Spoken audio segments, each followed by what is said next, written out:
જય Swaminarayan friends. Last લેક્ચરમાં જે ડિસ્કશન કરતા હતા આગળ કે પારિમાણિક સૂત્રો આપણે લીધા હતા, જુદા જુદા પારિમાણિક સૂત્રો. ખાસ એમાં જે કેટલાક યાદ રાખવાના કીધા હતા અને તમને યાદ હશે. ખાસ ઝડપથી એકવાર આટલું જુઓ. વિદ્યુત પ્રવાહનું પારિમાણિક સૂત્ર તો કે સીધો A, એમ્પિયરનો A. વિદ્યુત ભાર તો કુલમ, એમ્પિયર ઇન્ટુ સેકન્ડ. વીજ સ્થિતિમાન 1231, અવરોધ 1232, કેપેસિટન્સ 1242. પ્લસ માઇનસ પાછા જોજો, ત્યાં બેલેન્સ કરજો, પણ આ બધા પારિમાણિક સૂત્રો આપણને આવડતા હોવા જોઈએ. અને હવે આજે એક બે દાખલા એના રિલેટેડ છે. એ પારિમાણિક વિશ્લેષણના એક બે દાખલા, એકાદ યથાર્થતા વાળું ઇક્વેશન લઈએ. આ બધું ભણી ગયા છે એ છે. આ ખાલી નવી ભૌતિક રાશિઓ સાથે એને જ આપણા ઉપયોગો જુઓ. દાખલો, સુવાહક તારમાંથી વિદ્યુત પ્રવાહ પસાર કરતા ઉદ્ભવતી ઉષ્મા ઊર્જા તારમાંથી પસાર થતા વિદ્યુત પ્રવાહ I, અવરોધ R અને સમય t પર આધાર રાખે છે તેમ સ્વીકારી ઉષ્મા ઊર્જાનું સૂત્ર તારવું. તો ઉષ્મા ઊર્જા, હું ઉષ્મા ઊર્જાને કહી દઉં છું H વડે, બરાબર? ઉષ્મા ઊર્જા એટલે H. તો સૌથી પહેલા એના સોલ્યુશન ની અંદર આપણે પહેલા જ આ શું કરશું તો કે ઉષ્મા ઊર્જા H is proportional to, આપણને ખબર છે કે જે ભૌતિક રાશિઓ પર આધારિત હોય, તો કે વિદ્યુત પ્રવાહ, અવરોધ, સમય t, આ ત્રણ ઉપર આધારિત છે. તો વિદ્યુત પ્રવાહ એટલે I, અવરોધ એટલે R, સમય એટલે t. આ યાદ આવી જવું જોઈએ. આપણે શું કરતા, જેટલી ભૌતિક રાશિઓ છે એને સમચલનમાં લખી નાખવાની, પછી એની ઘાત અહીંયા a, b અને c. પછી આપણે એવું કરતા જે a, b, c belongs to R, એટલે કે વાસ્તવિક ગણના સભ્યો છે. કોઈ પણ અંક હોઈ શકે, પ્લસ માઇનસ ગમે, પણ સંકર સંખ્યા નથી. ઓકે, H ઈ ઉષ્મા ઊર્જા છે, મગજમાં રાખજો. ચલનની નિશાની દૂર કરીએ. H બરાબર k I ની a ઘાત, R ની b ઘાત, t ની c ઘાત. હવે બંને બાજુ પારિમાણિક સૂત્રો, પણ આ આપણે જે લખશું જ્યાં k એ સમપ્રમાણતા અચળાંક છે.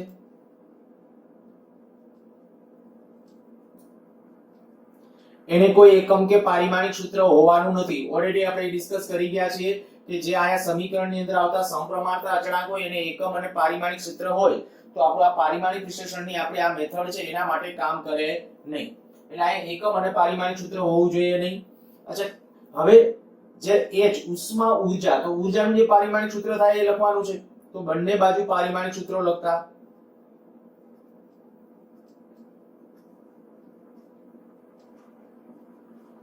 ચાલો ઉષ્માનું યાદ કરો, એટલે કે ઊર્જાનું યાદ કરો. તો ઊર્જાનું શું થાય? 122 m1 L2 T - 2.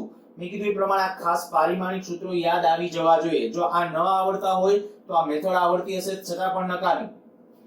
H ઉષ્મા ઊર્જા 122, k એનો કોઈ એકમ કે પારિમાણિક સૂત્ર ન હોય. વિદ્યુત પ્રવાહનું A1, આ A1 એના ઉપર ઘાત કેટલી તો કે a ઘાત.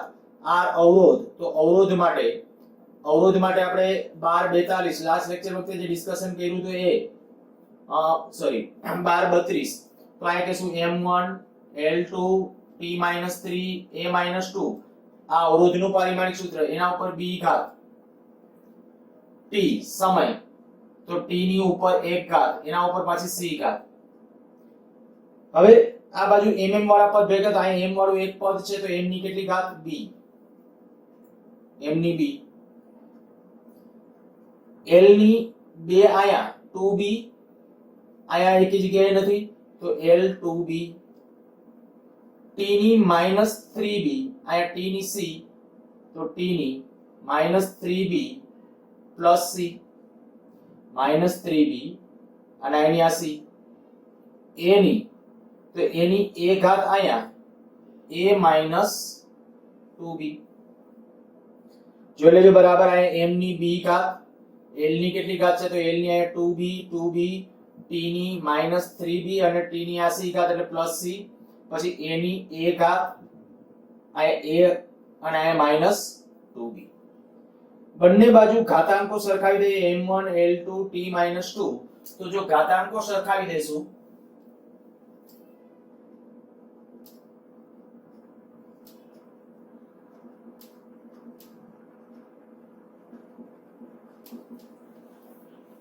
શું આવશે જુઓ, b m ઉપર આયા b ઘાત છે m ઉપર 1 તો b બરાબર 1 પેલું મૂલ્ય જ મળી ગયું સીધું b નું મૂલ્ય b બરાબર 1.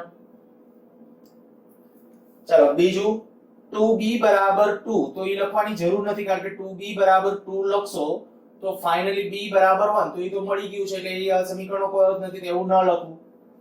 -3b + c બરાબર -2 -3b + c બરાબર -2 -3b + c -2 અને a - 2b આ a વાળું પદ જ નથી એટલે એનો અર્થ એના બરાબર 0 તો a - 2b બરાબર 0. જો આયા a વાળું પદ નથી એટલે આ a ની 0 ઘાત કહેવાય એટલે આયા આપણે કહી શકાય a - 2b તો એના બરાબર કેટલું થઈ જશે 0. હવે જેટલી વેલ્યુ છે તો આના ઉપર તમને એ ખબર પડી જાય કે ભાઈ આમાં કિંમત જ્યારે મૂકશો તમે b ની જગ્યાએ 1 મૂકશો આ -3 b ને બદલે 1 + c -2 જો કેટલું થશે આ -3 ઓલી બાજુ હશે +3 તો c બરાબર કેટલું થઈ જશે +1 આ c ની વેલ્યુ મળી ગઈ. હવે આ a બરાબર 2b b ને બદલે 1 મૂકો તો 2 * 1 એટલે કે 2 તો આ એનું મૂલ્ય આવી ગયું. આ બધી જ કિંમતો આપણો આ સમીકરણ જેને સમીકરણ નંબર આપણે 1 કહીએ તો સમીકરણ 1 માં મૂકતા h બરાબર k i ની a ઘાત તો i ની 2 ઘાત r ની b ઘાત તો b એટલે 1 અને t c ઘાત તો 1 તો આવું થયું. અને હા વ્યવહારિક હેતુ માટે એમ કીધું k નું મૂલ્ય તમને રકમમાં આપવાનું હોય તો k બરાબર 1 લઈ લ્યો તો એનું કાયદેસરનું સૂત્ર આવું થઈ ગયું h બરાબર i2 rt. આ ઉષ્મા ઊર્જા શોધવા માટેનું એક પરિણામ છે અને આ જે આપણે 12th ની અંદર ખરેખર આ સૂત્ર છે એ ભણવાનું આવશે. અત્યારે તો ખાલી પારિમાણિક વિશ્લેષણનો ઉપયોગ કરી અને આપણે આ સૂત્ર મેળવેલું છે. ખાસ બીજું કંઈ નવું નથી કરેલું જે આપણે અગાઉ કરેલું હતું પારિમાણિક વિશ્લેષણ એ જ. આમાં હું વધારે સમય નથી બગાડતો એક પ્રશ્ન તમને આપું છું તમે ટ્રાય કરો સ્ક્રીન પોઝ કરીને પહેલા તમારી રીતે ટ્રાય કરો જો આન્સર આવી જાય ત્યાર પછી આયા પાછું જોજો બરાબર પછી વિડિયો પ્લે કરી અને પછી જોજો જે હું કરું છું એ જ રીતે થાય છે કે નહીં. ચાલો પહેલા રકમની અંદર આયા આ જ રીતે ચાલો સુવાહક તારમાંથી વિદ્યુત પ્રવાહ પસાર કરતા ઉદ્ભવતી ઉષ્મા ઊર્જા એ તારમાંથી પસાર થતા વિદ્યુત પ્રવાહને બદલે તારમાં લાગુ પાડેલા વોલ્ટેજ આયા જે છે અત્યારે તારમાંથી પસાર થતા વિદ્યુત પ્રવાહ એને બદલે શું લખવાનું લાગુ પાડેલા વોલ્ટેજ બરાબર. હું અત્યારે સુધારો તમે આ એટલે સુધારો મીન્સ આ તો બરાબર છે પ્રોપર આપું બીજી રકમની વાત કરું છું. પસાર કરતા ઉદ્ભવતી ઉષ્મા ઊર્જા એ તારમાં લાગુ પાડેલા વોલ્ટેજ V લાગુ પાડેલા વોલ્ટેજ V અવરોધ R અને સમય t પર આધારિત છે તેમ સ્વીકારી ઉષ્મા ઊર્જાનું સૂત્ર તારવો k બરાબર 1. સ્ક્રીન પોઝ કરીને ટ્રાય કરો ખાલી આ એક જ રાશિ અહીંયા બદલું છું વોલ્ટેજ V બરાબર તારમાં લાગુ પાડેલા વોલ્ટેજ એટલે કે વી સ્થિતિમાન V અહીંયા તમારે અહીં લખવાનું છે વોલ્ટેજ V એટલે વી સ્થિતિમાન હતો આપણે જે એનું પારિમાણિક સૂત્ર આપણને ખબર છે 1131 બરાબર એ એના માટેનું પારિમાણિક સૂત્ર એ પારિમાણિક સૂત્ર લઈને તમારે ટ્રાય કરવાની છે. કરો ટ્રાય.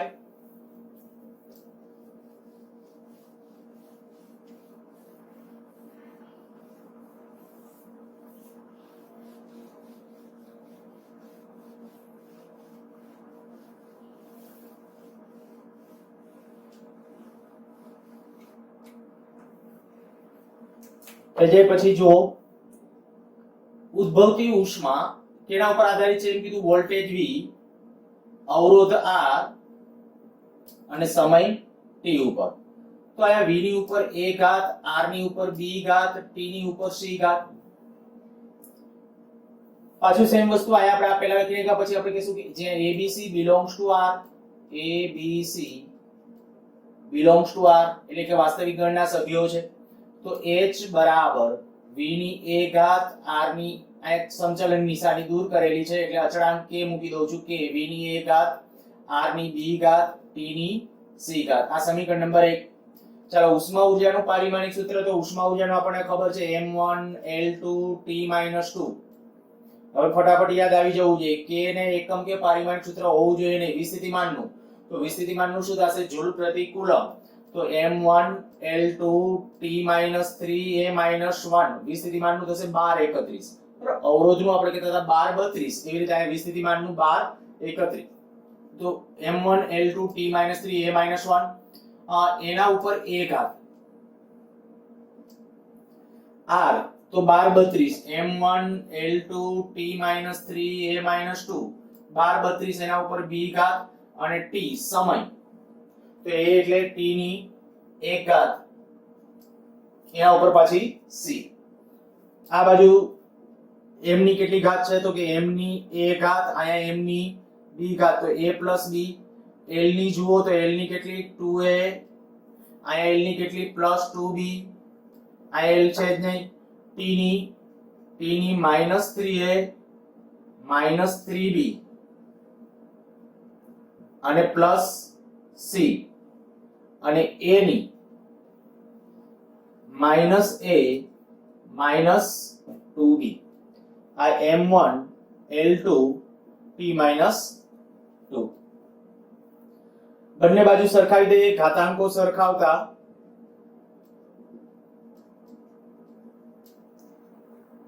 a plus b બરાબર 1.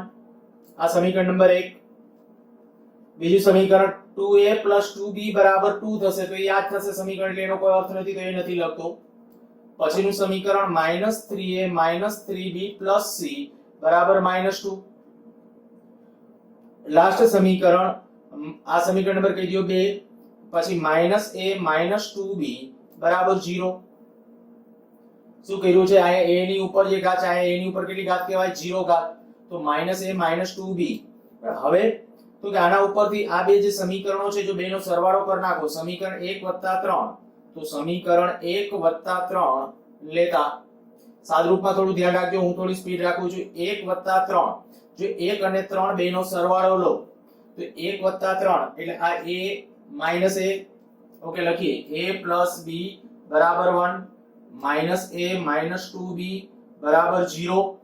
આ a કેન્સલ થઈ જશે, આ થઈ જશે minus b બરાબર 1, અર્થાત કે b બરાબર -1. તો આ b નું મૂલ્ય મળી ગયું. હવે b મળી ગયું તો એનો અર્થ કે a ની વેલ્યુ મળી જાય. તો માટે a બરાબર a plus b બરાબર 1 છે, તો અહીંયા -1 બરાબર 1, તો a બરાબર 2. તો આ a ની વેલ્યુ મળી ગઈ. અચ્છા, a ની વેલ્યુ મળી ગઈ. હવે કોઈ પણ એક સૂત્રની અંદર કિંમત મૂકો આપણે. અચ્છા, આ c જ મેળવવું છે, આ સમીકરણ 2 ની અંદર જ કિંમત મૂકો. તો સમીકરણ 2 માં મૂકતા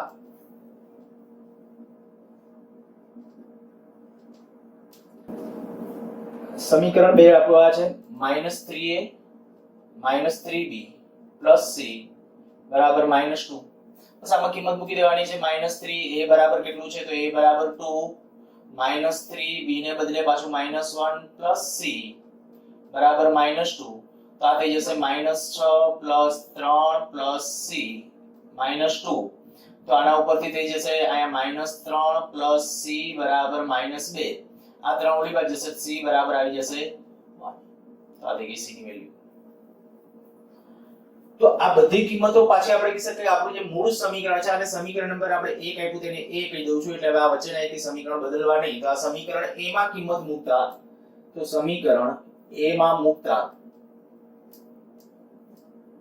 h બરાબર k, v ની વેલ્યુ કેટલી? તો v એમ નામ, પણ એની ઘાત કેટલી? 2. તો 2 r એના ઉપર b ઘાત, b બરાબર કેટલું છે? -1, અને t એના ઉપર 1 ઘાત. આ r ને 1 ને છેદમાં લઈ લ્યો, બાકી k ની વેલ્યુ 1, તો h બરાબર આવું થયું v²t/r. જો કોઈને આ રીતે મળી ગયું હોય તો ઇક્વેશન સાચું છે. અને બીજી કોઈ પારિમાણિક વિશ્લેષણની અંદર આ સિવાય મેં કીધું કે આ ઉપયોગની અંદર બીજું કંઈ નવું કરવાનું નથી. તો કમસે કમ તમને એવો અંદાજ આવી ગયો હશે કે ગમે એ હોય પારિમાણિક વિશ્લેષણ એટલે આ ત્રણ જ મેથડ છે. બરાબર, આ એક મેથડ આ છે ભૌતિક સમીકરણ મેળવવું. હવે આ ક્યારે આવડે તમને, તો કે બધાના પારિમાણિક સૂત્રો આવડતા હોય. જો આ પારિમાણિક સૂત્રો તમને નથી આવડતા તો આ મેથડ આવડતી હોવા છતાં પણ મેથડ નકારી. એટલે ખાસ પારિમાણિક સૂત્રો ઉપર ફોકસ રાખવા, બધા પારિમાણિક સૂત્રો કરવા. વધારે હવે આવી પ્રેક્ટિસ નથી આપતો, એકાદ બે છે તમને હોમવર્ક ની અંદર આપીશ. બરાબર, તમે એના માટે પ્રયત્ન કરજો. બીજો એક લઈએ, પણ એમાં યથાર્થતા લઈએ.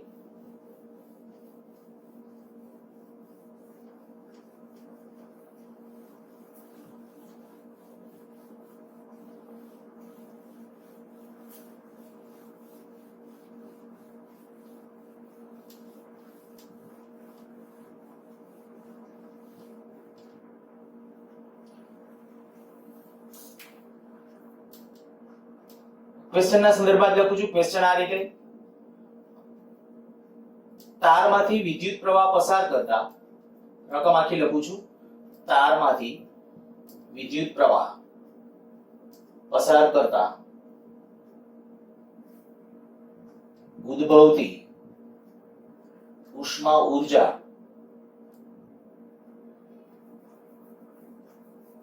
પસાર કરતા એકમ સમયમાં ઉદ્ભવતી ઉષ્મા ઊર્જા, આને કહેવાય પાવર.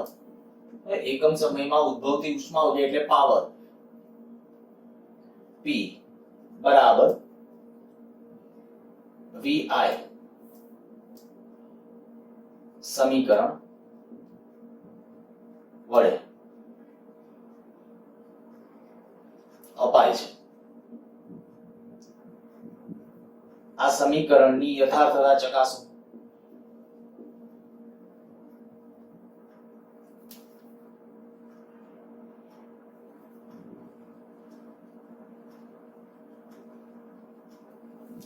એટલે કે સમીકરણ સાચું છે કે ખોટું એ આપણે નક્કી કરવું છે. હું એ દાખલો ચાલુ કરું પહેલા એકાદ વસ્તુ આ તમારા માટે ધ્યાન દોરી દઉં. જ્યારે આવો કોઈ શબ્દ પ્રયોગ થાય ને, એકમ સમયમાં ઉદ્ભવતી ઉષ્મા ઊર્જા, એટલે ઉષ્મા ઊર્જાના છેદમાં સમય. ધ્યાન રાખજો, આવા એકાદ બે વખત નીટની અંદર પણ પ્રશ્નો પૂછ્યા છે. આમ કે એકમ સમયમાં ઉદ્ભવતી ઉષ્મા ઊર્જા, તો ઉષ્મા ઊર્જા એના છેદમાં સમય.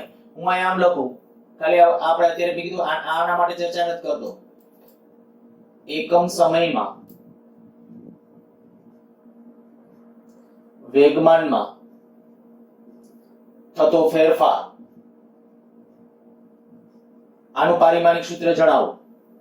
એકમ સમયમાં થતા વેગમાનમાં થતા ફેરફાર નું પારિમાણિક સૂત્ર. તો તરત વિચાર લેવાનું, વેગમાનનો ફેરફાર એના છેદમાં સમય, એટલે એકમ સમયમાં વેગમાન. બરાબર, તો વેગમાન અહીંયા ઉપર લખવાનું વેગમાનનું છેદમાં સમયનું. તો વેગમાન અને સમયનું તમને ખબર છે, વેગમાનનું શું થાય? m1 l1 t-1 છેદમાં સમયનું t1. તો આવું થઈ જશે m1 l2 l1 t-2. આ બળનું થઈ ગયું. એકમ સમયમાં વેગમાનમાં થતા ફેરફારનું પારિમાણિક સૂત્ર એટલે આ થઈ ગયું. આ રીતે કંઈ પણ આપે, દાખલા તરીકે તમને એમ કહો, એકમ ક્ષેત્રફળ દીઠ સ્થિતિ ઊર્જા, એકમ ક્ષેત્રફળ દીઠ સ્થિતિ ઊર્જા.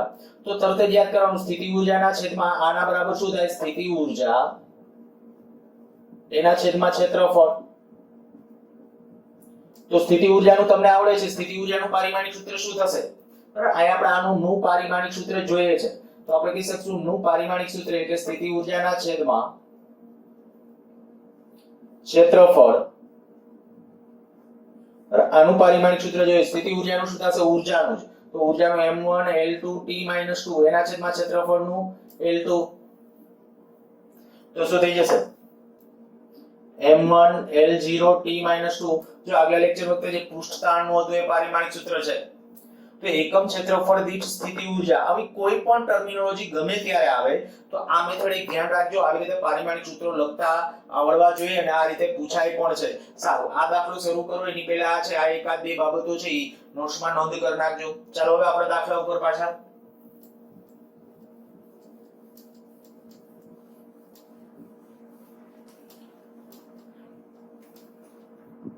સમીકરણની યથાર્થતા ચકાસવાની છે. તારમાંથી વિદ્યુત પ્રવાહ પસાર કરતા એકમ સમયમાં ઉદ્ભવતી ઉષ્મા ઊર્જા એટલે કે પાવર. બરોબર, એકમ સમયમાં ઉદ્ભવતી ઉષ્મા ઊર્જા એનું બીજું નામ પાવર. એટલે એનો એકમ શું થાય? ઉષ્મા ઊર્જાના છેદમાં સમયનો. અને એમ ન લખો તો પાવરનો તમને ડાયરેક્ટ ખબર છે. પાવર એટલે કે કાર્ય દ્વારા. તો એનું ડાયરેક્ટ પારિમાણિક સૂત્ર ખબર છે, તો એનો ઉપયોગ કરી શકો. તો પાવર P બરાબર VI. આપણે યથાર્થતા ચકાસવી છે, તો આપણે કહીશું P બરાબર VI. આમાં ડાબાનું પારિમાણિક સૂત્ર. જો તમારે ડાબી બાજુનું પારિમાણિક સૂત્ર જોઈએ છે તો પાવરનું પારિમાણિક સૂત્ર યાદ કરો. પાવર અથવા કાર્ય દ્વારા. તો પાવર અથવા કાર્ય દ્વારાનું પારિમાણિક સૂત્ર શું? m1 l2 t-3. ડાયરેક્ટ ખ્યાલ છે 123. તો આ થઈ ગયું એના માટેનું પારિમાણિક સૂત્ર. એવી રીતે જબાનું પારિમાણિક સૂત્ર. તો જબાનું પારિમાણિક સૂત્ર જમણી બાજુ. તો જમણી બાજુ શું છે? વોલ્ટેજ V અને પ્રવાહ I. વિસ્થિતિમાનનું શું? ડાયરેક્ટ લખો પારિમાણિક સૂત્ર વિસ્થિતિમાનનું. ચાલો m1 l2 t-3 a-1. આ થશે એનું પારિમાણિક સૂત્ર. વિદ્યુત પ્રવાહનું એમ્પિયર એનું A1. તો આ આપણે કહી શકીએ કે આ a કેન્સલ આઉટ થશે. રહેશે શું? m1 l2 t-3. આ સમીકરણ 1 જુઓ, આ સમીકરણ 2. તો સમીકરણ 1 અને 2 પરથી કહી શકાય કે આપેલ સમીકરણ એ પારિમાણિક દ્રષ્ટિએ યથાર્થ છે. તો કોઈ પણ સમીકરણો આવી રીતે બનાવેલા હોય તો સમીકરણની તમે યથાર્થતા છે એ મેળવી શકતા હોવા જોઈએ. અચ્છા, માની લ્યો કે હવે તમને આવી રીતે આમ કહી દીધું, કોઈ ભૌતિક રાશિ કે આવું કંઈ આપી દીધું છે. બીજો ક્વેશ્ચન,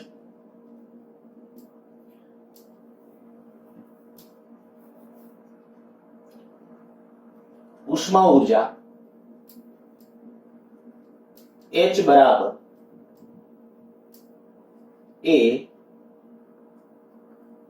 AIT યથાર્થ છે તો એ કઈ ભૌતિક રાશિ દર્શાવે છે?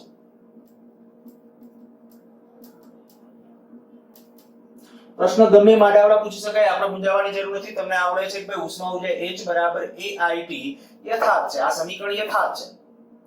તો આપણે શું કીધું છે? એ કઈ ભૌતિક રાશિ દર્શાવે. તો તમારે આ કરવાનું કે એનું પારિમાણિક સૂત્ર પહેલા મેળવી લેવાય, એના ઉપર તમને અંદાજ આવી જશે. તો આપણે કહીએ કે ભાઈ H બરાબર AIT, એમાં A ને સૂત્રનો કરતા બનાવો H/IT. H એટલે ઉષ્મા ઊર્જા. ચાલો ઉષ્મા ઊર્જાનું પારિમાણિક સૂત્ર શું થશે? ઉષ્મા ઊર્જા એટલે m1 l2 t-2. વિદ્યુત પ્રવાહનું શું થશે? A1. સમયનું થશે t1.